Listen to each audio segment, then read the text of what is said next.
হঠাৎ করে ভারত বাংলাদেশের মধ্যকার কুসুম কুসুম হৃদ্যতার সম্পর্ক বেশ নাটকীয় মোড় নিয়েছে। অবৈধ বাংলাদেশিদের ফেরত পাঠানো আর সীমান্তে কাঁটাতারের ইস্যুটি নিয়ে পর্দার আড়ালে ঘটে গেছে বেশ কিছু গুরুত্বপূর্ণ ঘটনা। এরই মধ্যে ভারত কূটনৈতিক নোট ভার্বালে বিষয়টি কোর ইস্যু বলে চিহ্নিত করেছে, যেটি অন্তর্বর্তী সরকারের আমলেও দেশটি করেনি। কূটনৈতিক সূত্রগুলো বলছে কোর ইস্যু শব্দটি এখন দুই দেশের মধ্যে একটি গভীর মনস্তাত্ত্বিক ও প্রশাসনিক লড়াইয়ের কেন্দ্রবিন্দুতে পরিণত হয়েছে। কারণ কোর ইস্যু কূটনৈতিকভাবে তখনই বলা হয় যখন ওই ইস্যুটির সমাধান না হওয়া পর্যন্ত অন্য কোনো ইস্যু নিয়ে আলোচনা করতে চায় না সংশ্লিষ্ট দেশটি। সীমান্ত ইস্যু নিয়ে উত্তেজনার মধ্যে পাকিস্তানের সাথে চুক্তি আর চীনের সাথে তিস্তা নিয়ে বাংলাদেশের আলোচনার পর ভারত বাংলাদেশ সীমান্তে দেশটির সামরিক তৎপরতা আরও শক্ত করার খবর পাওয়া যাচ্ছে। ভারতীয় সীমান্তরক্ষী বাহিনী BSF smart border observation and monitoring সিস্টেমের অধীনে সীমান্তে নজরদারি বাড়াতে হ্যারন টিপি ড্রোন মোতায়েন করেছে। বিএসএফ জওয়ানদের 5,000 বোর্ডিয়ন ক্যামেরা দেওয়া হয়েছে। এর মধ্যে ভারতের শিলিগুড়ি করিডোর ঘেঁষে বাংলাদেশ সীমান্তের কাছাকাছি 3টি সামরিক গ্যারিসনে শক্তি বাড়ানোর সিদ্ধান্ত নিয়েছে ভারত। সূত্রগুলো বলছে সীমান্তে এক্সারসাইজ তিস্তা প্রহার এবং এক্সারসাইজ ত্রিশূলের মতো বড় ধরনের সামরিক মহড়া খুব শিগগিরই আবার শুরু করতে পারে ভারতীয় প্রতিরক্ষা বাহিনী। বিস্তারিত জানতে চলুন যাওয়া যাক বিশ্লেষণে।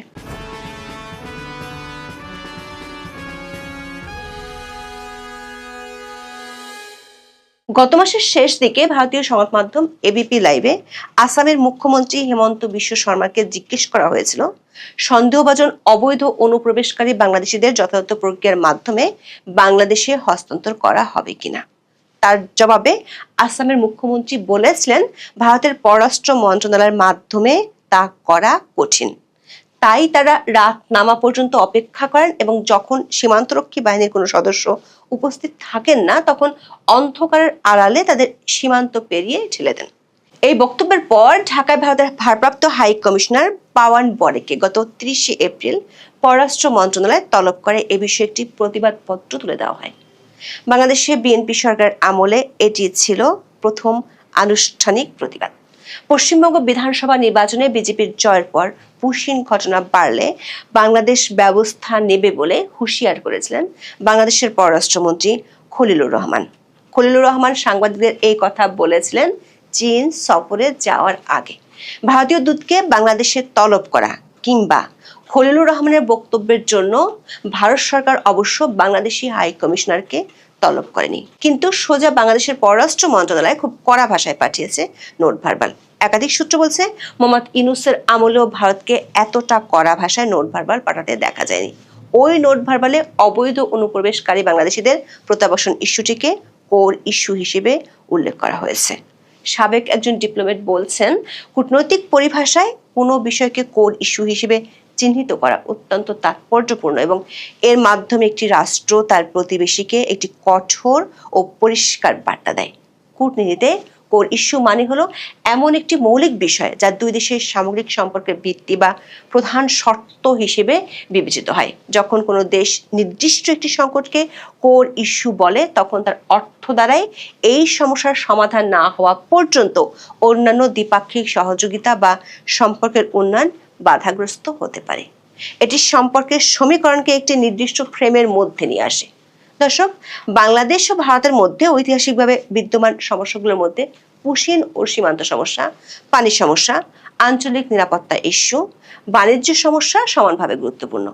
ভারতের পাঠানোর সবশেষ নোটে অবৈধ অনুপ্রবেশকারী বাংলাদেশিদের ইস্যুটিকে সবচেয়ে কোর ইস্যু বলে উল্লেখ করা হয়েছে, যার অর্থ হলো এটি সমাধান না হলে দুই দেশের মধ্যে বিদ্যমান সমস্যাগুলোর সমাধানের সুযোগ কম।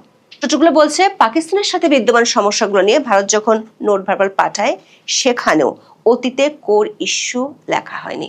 সবশেষ প্রেস ব্রিফিংয়ে ভারতের পররাষ্ট্র মন্ত্রণালয়ের মুখপাত্র রণধীর জয়সাওলা বিষয়টি যে ভারতের অগ্রাধিকার সেটি বলেছেন। ভারতের পররাষ্ট্র মন্ত্রণালয় থেকে বাংলাদেশের পররাষ্ট্র মন্ত্রণালয়ে পাঠানো দলিলে দাবি করা হয়েছে 2020 সালের সেপ্টেম্বর থেকে ভারত সরকার বাংলাদেশিদের জাতীয়তা যাচাই এবং প্রত্যাবাসনের জন্য নিরবিচ্ছিন্নভাবে চেষ্টা চালিয়ে যাচ্ছে। ভারতের পক্ষ থেকে এই সময়ের মধ্যে মোট 1137টি নোট ভার্বাল পাঠানো হয়েছে আর কনসোলিডেটেড রিমাইন্ডার পাঠানো হয়েছে 456টি। ভারতের দাবি অনুযায়ী 2862 জনের অমীমাংসিত ভেরিফিকেশন কেস আছে।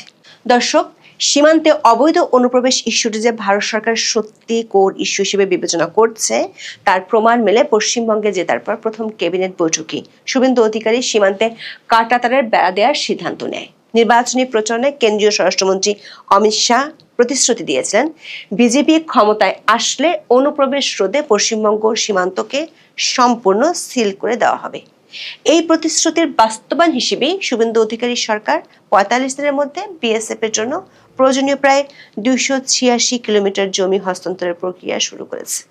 বাংলাদেশের সাথে পশ্চিমবঙ্গের মোট সীমানা আছে 2216.7 কিলোমিটার। এর মধ্যে জমি অধিগ্রহণ ও পূর্ববর্তী রাজ্য সরকারের অসহযোগিতার কারণে প্রায় 435 কিলোমিটার এলাকা এখনো উন্মুক্ত রয়ে গেছে। বিশ্লেষকরা বলছেন, একদিকে কেন্দ্রীয় সরকারের কোর ইস্যু হিসেবে নোট ভার্বাল দেয়া, আর একদিকে রাজ্য সরকারের চটজলদি জমি দেওয়ার উদ্যোগ নেওয়া প্রমাণ করে দিল্লির কেন্দ্রীয় নীতি এবং কলকাতার রাজ্য নীতি এখন একই সূত্রে গাঁথা। নতুন সরকার সীমান্ত নিরাপত্তাকে জাতীয় নিরাপত্তার সর্বোচ্চ অগ্রাধিকার দিয়ে এই পরিবর্তনটি আনছে। সূত্রগুলো বলছে, আধুনিক ফেন্সিং এর পাশাপাশি sensor, thermal camera, flood light এবং ইলেকট্রনিক নজরদারি ব্যবস্থা ব্যবহার করে comprehensive integrated border management system বা CIBMS এবং বোল্ট QIT প্রযুক্তির মাধ্যমে পর্যবেক্ষণের ব্যবস্থা শুরু করেছে ভারত সরকার। এটি মূলত কৃত্রিম বুদ্ধিমত্তা বা AI চালিত একটি সমন্বিত প্ল্যাটফর্ম, যা সীমান্তের CCTV ক্যামেরা থেকে প্রাপ্ত ভিডিও ফিড বিশ্লেষণ করে রিয়েল টাইমে অনুপ্রবেশ বা চোরাচালানের গতিবিধি শনাক্ত করতে পারে। AI সিস্টেমটি 1 থেকে 2 সেকেন্ডের মধ্যে যে কোনো সন্দেহজনক বস্তুর গতিবিধি শনাক্ত করে সদর দপ্তরে অ্যালার্ট পাঠায়। সীমান্তে কর্তব্যরত 5000-এর বেশি বিএসএফ জওয়ানকে বডি ওয়ার্ন ক্যামেরা দেওয়া হচ্ছে, যা রাতের বেলাতেও স্বচ্ছ ভিডিও ধারণ করতে সক্ষম এবং এটি মূলত অনুপ্রবেশকারীদের সাথে সংঘর্ষের সময় প্রমাণ হিসেবে কাজ করবে। জানা গেছে, সীমান্তে কাঁটাতারের বেড়া দেওয়ার কাজ শুরু করতে এখনো কমপক্ষে 2 মাস সময় লাগবে। সেজন্য দেশটি সীমান্তে নজরদারি বাড়াতে হ্যারন টিপি ড্রোন মোতায়েন করেছে। এছাড়া সীমান্ত অঞ্চলে ড্রোনের মাধ্যমে অস্ত্র বা মাদক সরবরাহ ঠেকানোর জন্য বিএসএফ একটি বিশেষ ড্রোন ওয়ারফেয়ার স্কুল স্থাপন করেছে, যেখানে অ্যান্টি ড্রোন প্রযুক্তি এবং জ্যামিং সিস্টেমের প্রশিক্ষণ দেওয়া হয়। কূটনৈতিক সূত্রগুলো বলছে, ভারতের প্রতিরক্ষা নীতি নির্ধারকরা এখন বাংলাদেশ সীমান্তকে কেবল চোরাচালান বা অনুপ্রবেশ প্রতিরোধের ক্ষেত্র হিসেবে দেখছে না, বরং একে একটি সক্রিয় সামরিক ফ্রন্ট হিসেবে বিবেচনা করছেন, যার কেন্দ্রে রয়েছে ভারতের সবচেয়ে নাজুক ভৌগোলিক অঞ্চল শিলিগুড়ি করিডোর বা চিকেন স্নেক। এ কারণে ভারতের ইস্টার্ন কমান্ড এবং প্রতিরক্ষা মন্ত্রণালয়ের তৎপরতা আরও বাড়ানো হচ্ছে এই সীমান্তে। নয়াদিল্লি তার পূর্ব সীমান্ত কৌশলগত অস্পষ্টতা বাদ দিয়ে সক্রিয় প্রস্তুতি এবং প্রতিরোধমূলক আধিপত্য এর ঝোঁকার নীতি নিয়েছে।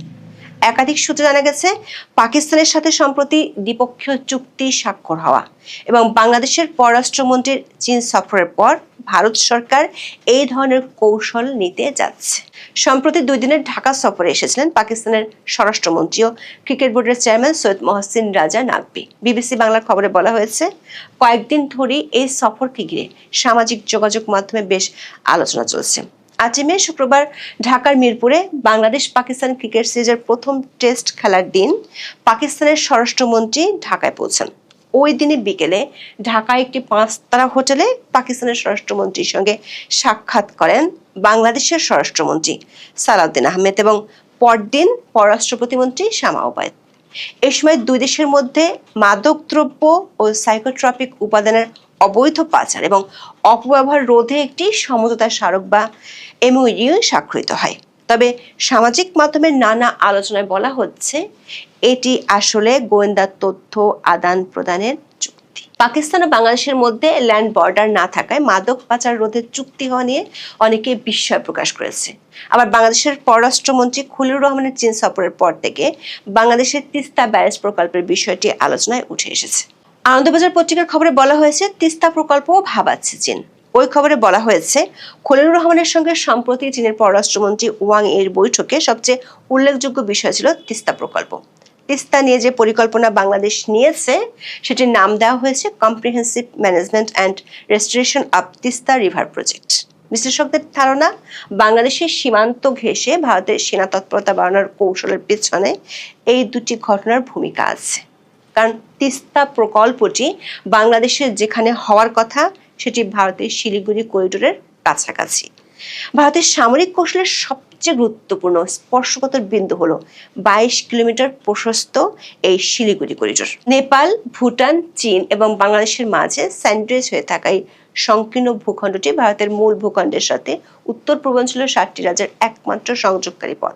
প্রতিরক্ষা বিশ্লেষকদের মতে, যে কোনো যুদ্ধে এই করিডোরটি বিচ্ছিন্ন হয়ে পড়লে ভারতের উত্তর পূর্বাঞ্চল মূল ভূখণ্ড থেকে সম্পূর্ণ বিচ্ছিন্ন হয়ে যাবে। এই চিরস্থায়ী দুর্বলতাকে কাটিয়ে উঠতে ভারত সম্প্রতি এই করিডোরের দক্ষিণ প্রান্তে 3টি নতুন এবং সম্পূর্ণ কার্যকর সামরিক